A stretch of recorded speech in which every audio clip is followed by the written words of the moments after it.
Como es costumbre, los jueves también hablamos sobre salud, sobre todo algunas inquietudes que tenemos los televidentes, sobre, digamos, novedades o dolencias que tenemos regularmente. Hoy tenemos un doctor muy importante invitado, sobre todo a aquellas personas que a veces nos alimentamos no de forma debida. Sobre todo enfermedades crónicas. ¿Usted sabe qué es una enfermedad crónica? Pues, ¿O cuáles entran en estas categorías? cuénteme, por favor. Pues muy bien, las enfermedades crónicas son aquellas que se caracterizan por su progresión lenta, lo que en muchos casos dificulta su detección temprana. Se estima que anualmente mueren más de 30 millones de personas por causa de las enfermedades crónicas. Las más comunes son la obesidad, la diabetes, el cáncer y las enfermedades cardiovasculares. La mala alimentación en muchos casos es la que genera este tipo de enfermedades. El consumo en exceso de azúcares, grasas y harinas afectan el organismo y su correcto funcionamiento. El consumo de frutas y verduras se debe incluir en la dieta diaria, así como los productos de origen natural, en especial el pollo y el pescado, debido a que son una fuente importante de proteína. Lo fundamental es consumir las porciones adecuadas y lograr un balance. Sin duda es necesario introducir cambios en nuestros hábitos alimenticios para combatir la denominada epidemia de las enfermedades crónicas. Y de esto nos va a estar hablando el cirujano doctor Juan Carlos Ayala. Doctor, bienvenido a nuestro programa. Buenos días. ¿Qué tal, doctor Ayala? Bien, ¿Cómo está? muchísimas gracias por la invitación. Al contrario, vamos a centralizar un poquito el tema porque como es un poco vasto el tema Sí, de la entiendo. alimentación, sobre todo en algo que usted conoce a plenitud, que es sobre todo la alimentación para aquellas personas que hemos sido o somos pacientes de una clínica o que hemos estado durante un tiempo bajo unas condiciones, digamos, de clínica y que a veces nos dicen cómo nos debemos alimentar o cómo no. O cuando está uno interno, le dicen, no, es que usted tiene que comer naco. Y le dan pura sopita. Ya sabe cuál es el naco, ¿no? ¿Cuál es el naco? El puré de papa. Ah, ya. En los buenos casos, pero hay algunas ocasiones Claro. donde solamente le dan una sopa. O el famoso licuado. El licuado. ¿No? Entonces, ahí viene un tratamiento del cual también el doctor y el paciente, digamos, tienen que tener una cierta comunicación para saberlo. Y por eso tenemos algunas inquietudes de nuestros televidentes para usted, doctor, que van a estar hablando sobre ese tema. Bienvenido una vez más. Muchísimas gracias nuevamente. Bueno, muy bien. Un poco la temática, un poco la inquietud con respecto a lo que yo le estoy planteando, Sí. para que usted le cuente un poco a los televidentes. No, como para contextualizar, nosotros en este momento en el mundo y en Colombia tenemos una incidencia de malnutrición que llega casi al 70%.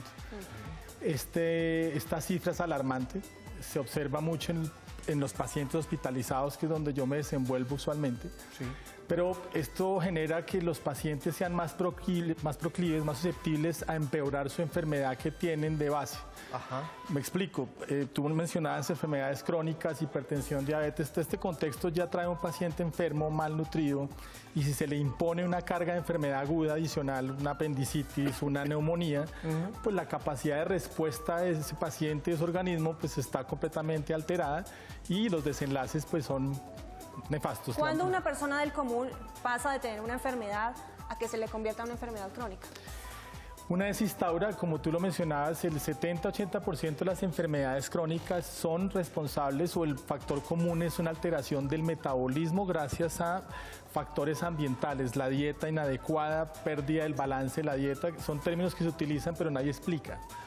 Entonces, ¿cómo hace una dieta balanceada? Pero uno no realmente puede saber qué es balanceado o no. De acuerdo. Tenemos una influencia importantísima, digámoslo, americana. Ustedes han visto cómo estamos inundados de McDonald's, Burger King, en donde el componente de los alimentos pues, se altera. Normalmente el total de alimentos, yo tener la mitad de mis alimentos son carbohidratos o azúcares, un 25% de grasas y grasas adecuadas y otro 25% proteína. Pero nuestra dieta actualmente, un 60% es azúcares y un 30% es grasas, hamburguesas, pizza, etcétera. Lo que hace que se empiece a tener un problema metabólico, se desarrolla obesidad y la obesidad es, pues, digamos, la progenitora de hipertensión, diabetes, alteraciones del colesterol, triglicéridos. Y eso ya empieza a ser una situación crónica y empieza un ciclo vicioso. Medicamentos, pero la dieta no se cambia. Y después eso empieza a comprometer el apetito de la persona y empieza el contexto de enfermedad como tal. Claro. Doctora Ayala, ¿los licuados exactamente cuáles son? Lo que pasa es que es un término que se utiliza para coger alimentos normales, licuarlos y amenazar a un paciente. Cuando uno habla de alimentarse, primero está la sensación de hambre y el gusto que uno tenga. Hay enfermedades que alteran el olfato y el gusto, entonces las personas pierden el apetito. o ya después más hacia la parte más inferior del tracto digestivo, pues la capacidad de absorberlo no está. Entonces lo que hacen en algunos sitios, en zonas rurales, y lo tengo entendido que es así, es como licuar, coger el pollo, licuarlo y dárselo licuado, porque es más fácil digerir algo licuado que un pedazo de carne. En condiciones de enfermedad, pues un pedazo de carne es difícil, una bandeja paisa es difícil. Lo que usted dice es que ese zumo pierde las propiedades como Probablemente sí, porque la forma de hacerlo genera entonces que se puedan denaturar algunos de sus componentes y no se obtenga lo que uno busca. Y obviamente la industria y en el mundo se ha encargado de generar fórmulas especializadas que vengan balanceadas, de tal forma que uno aporta fórmulas a diferentes personas dependiendo de las necesidades energéticas o alimentación que necesitan y sobre su enfermedad de base. A una persona diabética yo le doy una fórmula especializada cuyo contenido de azúcar sea bajo. A una persona con enfermedad renal, este es el mes del riñón, entiendo, y estamos... se les da entonces, dependiendo de su etapa de enfermedad renal, un aporte alto de proteínas y una parte balanceada de grasas y carbohidratos para no empeorar la enfermedad que tiene de base. Si está en el periodo prediálisis o ya dependiendo de diálisis para su funcionamiento. Siempre tenemos inquietudes de nuestra teleaudiencia, bien sea con algunos testimonios, con algunas preguntas en las redes y por supuesto a través de nuestra línea telefónica 410-7325, 410-7325. Si hay alguna persona que tenga alguna inquietud, que con gusto el doctor Juan Carlos Ayala responderá. Por el momento, la primera inquietud viene de este televidente. Mucha atención. ¿Los licuados que se dan en los hospitales se alimentan al paciente? En general, casi no llegan a las necesidades energéticas que uno necesita. Como les digo, dependiendo de la composición del licuado, uno necesita mirar cuántas calorías hay que darle al paciente diariamente y a veces los licuados quedan cortos. Pero desde el punto de vista administrativo es una estrategia barata para la persona que lo da, claro, porque la fórmula especializada es algo más costosa. Entonces, cuando uno empieza a darle menos energía a la necesaria al paciente diariamente, empieza a desnutrirlo progresivamente, haciendo que sus reservas y su capacidad de defensa ante el insulto que tiene o ante la enfermedad que tiene se minimice y empiezan problemas de sobreinfección y se traduce en aumento de la tasa de mortalidad que tenemos actualmente en Colombia. ¿Y si esto se sabe, qué se puede hacer entonces? Pues nosotros hemos intentado desde la Asociación Colombiana de Nutrición Clínica, de la cual yo soy miembro, y también hemos hecho unos cursos para hablar de la terapia nutricional del paciente hospitalizado y generar conciencia de la alta tasa de malnutrición y de la necesidad importante que tenemos de alimentar a estas personas de forma adecuada. Tenemos algunas trabas administrativas, estas fórmulas especializadas están sujetas a unas cosas administrativas que hacen que los hospitales, las IPS no los administren por el temor a que tengan problemas de glosas y no les paguen esa parte. Y es importante para que haya una mejor recuperación. Tenemos un televidente a través de línea telefónica. Don Alberto, bienvenido a Las Mañanas con Uno. ¿Cómo está? Caballero ilustre, ¿cómo está usted? ¿Qué me cuenta? Igual, mi señor, un abrazo muy especial. Estoy aquí con el doctor y Mónica, el doctor Juan Carlos Ayala, hablando sobre la alimentación. Su pregunta, mi querido Alberto. El abrazo para ustedes porque sinceramente le están dando la vida al ciudadano colombiano.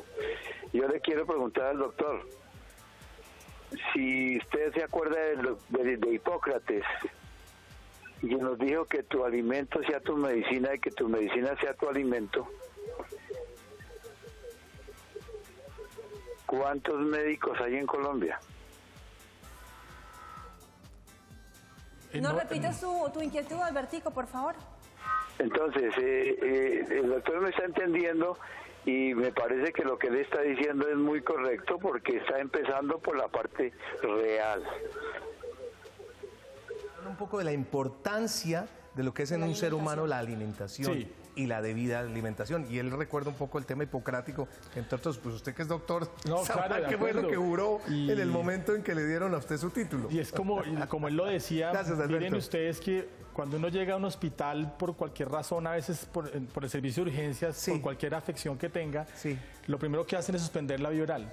Y usted puede durar 3 o 4 días sin ir a alimentación. Solo con suero. Solo con suero, y eso no alcanza a suplir lo que estamos hablando. Obviamente esto se hace para lograr completar ciertos exámenes, ciertas cosas, llegar a diagnóstico, cirugía, etcétera. Pero definitivamente tenemos una baja conciencia de la importancia de de la nutrición hospitalaria, y eso es lo que nosotros estamos buscando generar en la población médica. Obviamente esto es un manejo multidisciplinario, médicos, nutricionistas, etcétera, pero hablando de lo que me atañe, los médicos poca conciencia tenemos de la importancia a veces del aspecto nutricional y cómo nosotros a veces también somos responsables de empeorar esa parte con dejar un paciente a veces abandonado en ese aspecto unos 3, 4 días. Yo creería, bueno, no sé, yo me adentro en un tema totalmente suyo, pero así como existe, por ejemplo, la prevención con un anestesiólogo al lado de las cirugías, debería existir un nutricionista, una persona que pueda estar acompañando al paciente con base en sus necesidades. Pero bueno, tenemos más preguntas para aquí. Muchas preguntas. Aquí viene una a continuación. Después de una cirugía, ¿qué alimentos se recomiendan? En general depende del tipo de cirugía, pero la cirugía es un trauma, es un estrés, igual que cuando lo cogen en el Transmilenio, pero bajo anestesia, depende de la magnitud que se haga, y las reservas energéticas del cuerpo se agotan rápidamente. En este contexto, lo que más se agota son las proteínas son de origen vegetal y animal, carnes de todos los tipos, y proteína vegetal. Entonces uno en un postoperatorio de la cirugía que sea, idealmente uno debería propender por tener una alimentación rica en proteínas, no tan alta en carbohidratos y con grasas normales y con unas grasas con ácidos grasos esenciales, con omega 3, etcétera. Cuando la intervención quirúrgica se ha hecho con anestesia general, ¿al cuánto tiempo se debe consumir alimentos y qué clase de alimentos deben ser los primeros? En este momento tenemos suficiente información de muy buena calidad que muestra que una vez el paciente tiene el apetito y manifiesta las ganas de comer, se le puede dar comida en la medida que esté apto, sus signos vitales normales, el abdomen se... Entonces eso se consigue entre las 24 y 48 horas posoperatorias, por ejemplo, de cirugía abdominal. Y la dieta que uno empiece, lo que pasa es que eso es muy a criterio del cirujano, pero también hay información, nosotros le preguntamos a los pacientes qué quiere comer de una dieta hospitalaria, ¿no? Entonces ellos le contestan a uno, no, quiero ganas de comer o no, solo quiero líquidos. Entonces depende de lo que él escoja, uno puede darle una dieta líquida o podría empezar por una dieta blanda hospitalaria. Claro. Muy bien. Miriam, llamada telefónica, televidente nuestra. ¿Cómo está, Miriam? Sí, muy buenos días, bien, gracias. Me alegra escucharla. El doctor Ayala está presto a su inquietud.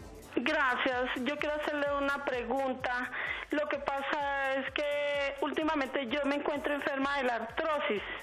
Entonces, ¿será que la carne es mala para la artrosis, las carnes rojas, o qué debo de comer? Buena pregunta. Muchas gracias, Miriam. En ausencia de una enfermedad propia de alteración del ácido úrico, usualmente no. El problema que tenemos de las carnes actualmente es que vienen muy procesadas, entonces no es solo una fuente de proteína, también tiene mucha grasa.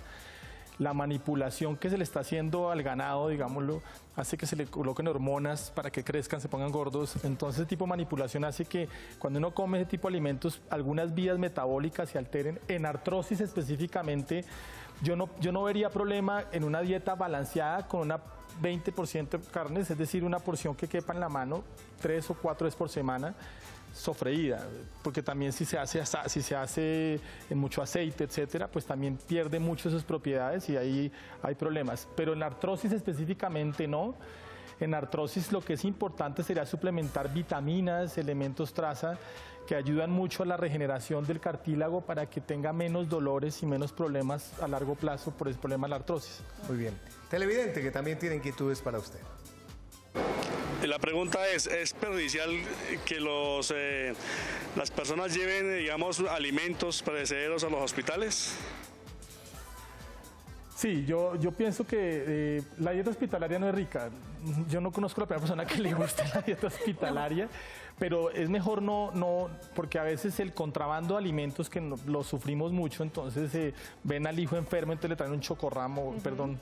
Sí, un pastelito, un pastel. Sí, el chocolate con el ramo. Eso sí, entonces, es un clásico. Pues obviamente ese tipo de alimentos que son procesados, pues necesita un intestino viable que de pronto en las condiciones del paciente no está óptima, y puede inducir vómito, diarrea o cosas que son innecesarias o pueden empeorar las... Si queremos darle un pasabocas al paciente, mejor preguntarle, consultarle a la enfermera o al médico si el médico da vía libre o las personas que lo manejan, sí, pero idealmente el paciente hospitalizado uno debería abstenerse de traerle tipo... Y en eso, en muchas circunstancias, uno como paciente o a veces cuando tiene uno a alguien que uno quiera mucho y le dice, ay, tráigame, por favor, tráigame una colombina, uno no puede ser tan sinvergüenza, porque yo sé que la necesidad o la ansiedad, pero ahí uno tiene que... Sí, hay que ser lo que el doctor diga, Sí. lo que diga la enfermera en ese caso, Podemos estar haciendo pero que no se ser complique el sinvergüencitas en ese Sí, sentido. de acuerdo. Tenemos una llamada en este momento. Muy buenos días. ¿Quién habla? Buenos días, habla Ruth. Doña Ruth, ¿cómo Bienvenida, está? Ruth. Bienvenida a Las Mañanas con Uno. ¿Cómo va? Bien, gracias. Quisiera hacerle una preguntita al doctor. Mi hijo de 35 años va a ser sometido a una cirugía porque sufrió ligamento cruzado roto de la pierna izquierda con meniscos, bueno, jugando fútbol. Quisiera saber, posteriormente a la cirugía, ¿qué le debo dar de comer? Es una cirugía ortopédica en donde usualmente no hay impacto en el funcionamiento del tracto digestivo. Sí tenemos información importante como en los periodos preoperatorios y postoperatorios de la mayoría de cirugías, la suplementación con algunos inmunonutrientes, es decir, el omega 3, glutamina, mejora mucho el funcionamiento celular y hace que la cicatrización sea mejor, suplementos vitamínicos. Pero dieta específica, yo no creo que para una cirugía de ligamento no creo que necesitamos una dieta específica para el postoperatorio, además 35 años está muy joven.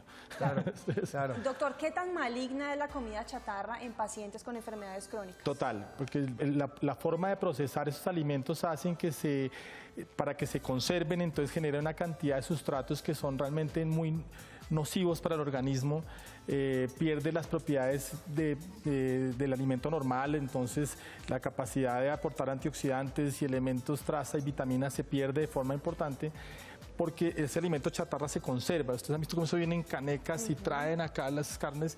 Ese tipo de almacenamiento para que la comida dure harto, pues hace que pierda sus propiedades energéticas y nutricionales. Claro. Por lo tanto, no es recomendable en enfermedad, pues uno estando normal puede que lo haga mucho, pero en enfermedad es mejor no. Vea, es una pregunta que usted como médico seguramente la puede decir con claridad. ¿Por qué este tipo de comida entonces es tan rica? Súper ¿Por qué la conexión cerebro-lingüística le da a uno la posibilidad de decir, pero por qué no hay nada más rico que un combo?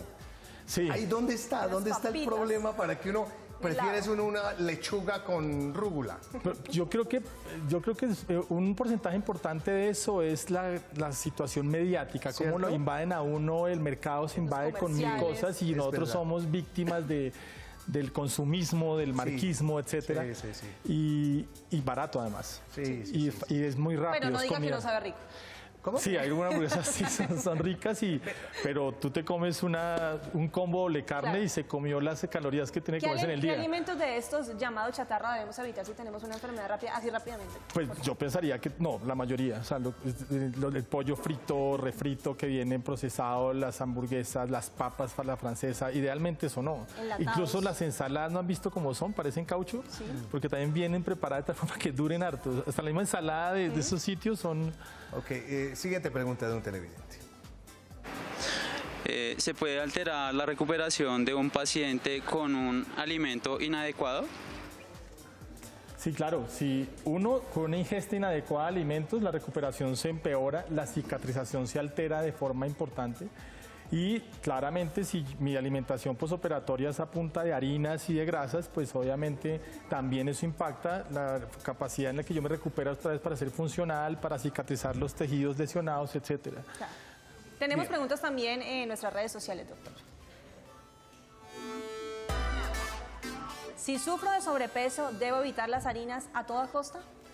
No, categóricamente no, pero debería uno evitar las harinas y los carbohidratos que comiera ser muy bajos. Y en este contexto, pues los azúcares deberían ser menos del 50-40% del total de mi dieta. ¿Incluso así sean harinas integrales? Sí, porque finalmente son azúcares.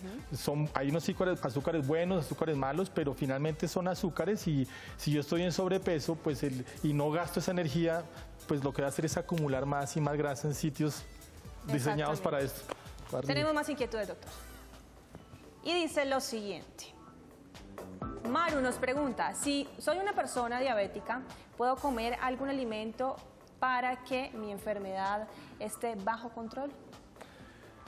¿Algún elemento especial? No, en los diabéticos definitivamente lo más importante es tener una adecuada ingesta y lo mismo, la cantidad de carbohidratos muy baja y un alto aporte de proteínas, proteína vegetal, proteína animal o suplementos que tengan proteínas. Estas personas diabéticas, las de tipo 2, el ambiente metabólico son en su mayoría están en sobrepeso u obesos. Y pues eso muestra claramente cómo el aumento de carbohidratos hace que ese azúcar esté muy disparada. Sí. Nosotros en pacientes hospitalizados diabéticos les damos carbohidratos, pero una baja proporción, no más de un 30-40%, y carbohidratos que sean de difícil absorción, que se demoren a absorberse. ¿Cómo cuáles? Por ejemplo, las leguminosas tienen carbohidratos de muy buena fuente, las maltodextrinas, bueno, fructoligosacáridos, porque los carbohidratos, por ejemplo, ese brownie con cobertura blanquita que es tan rico, ese azúcar ahí mismo se absorbe y ahí mismo sale y hace que la insulina se eleve y empieza el problema metabólico propio del diabético. Entonces uno debe buscar ese tipo de carbohidratos que se absorban de forma lenta y en una baja proporción. Hay algo muy importante también, doctora Ayala, que depende de la edad del paciente, su alimentación sea acorde a ella. O sea, una cosa es la alimentación de un niño que es paciente de una clínica, al adolescente, a la persona con juventud acumulada. Sí, son totalmente distintos. Están haciendo una pregunta aquí interna, es la alimentación de una mujer cuando tiene un hijo, cuando, digamos, ha tenido un parto. En la época las abuelas le daban una gallina completa, ¿se acuerda? Sí, claro. Decían... ¿Y se la comían un día? No, o sea, la mujer cuando tenía su hijo o su hija, en su tierra, especialmente en el Valle del Cauca, le decían, tiene que comerse una gallina diaria. Uy. Completa.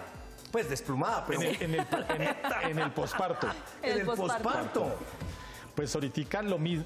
De hecho, en embarazadas, la nutrición en mujeres embarazadas, también de forma muy regional se busca que entre más gane peso la mamá, el hijo va a salir mejor, más fuerte. ¿Y por qué ese mito de la gallina, doctor? No, la gallina es una fuente de proteína muy buena. La gallina como tal. ¿No? La gallina de campo no tiene grasa, es solo proteína. Es puro músculo. Es puro músculo, exacto. Y eso es una fuente energética clave para Pero digamos, para las mujeres, digamos, en el posparto de ciudad normal, ¿qué le recomienda? ¿Un suplemento? Dependiendo, nosotros lo que hablamos en esos pacientes es qué tanto peso ganó durante el embarazo, qué tanto sobrepeso hizo, y sobre eso en el posparto lo que se hace es de pronto iniciarles dietas para que bajen ese sobrepeso. Pero también una nutrición balanceada, porque si están lactando se necesita que la producción de leche sea adecuada y eso hace que uno les busque dar. Nosotros nos guiamos más es por el aporte total diario de calorías. Y entonces sobre el peso de la persona calculamos el número de calorías y eso es lo que le aportamos en un periodo de 24 horas. Excelente. Doctor Juan Carlos Ayala, cirujano general del Hospital San Ignacio, hemos aprendido muchísimo. No, a ustedes por la invitación, muchas gracias. ¿Usted tiene un correo electrónico, un Facebook, un Twitter, una red social donde lo sigan? Mi correo electrónico es jayalaacosta@gmail. jayalaacosta@gmail.com. ¿Y redes sociales maneja alguna? O Facebook. ¿Su Facebook? Sí, señor. ¿Lo igual o cómo? No, ahí también, pero es como Juan Carlos Ayala. ¿Y alguna inquietud de alguna Cualquier paciente? cosa a la orden. Hay una página que se llama Doctoralia también, que se buscan doctores ahí, se llama Doctoralia, ahí pueden buscar también. ¿No? Aparece, además que, quiero decirle, la clínica San Ignacio es una excelente clínica en Bogotá, me consta a título personal por el tema de mi mamá, atención maravillosa, les mando un saludo muy cordial a todos los doctores y a las enfermeras de la clínica San Ignacio.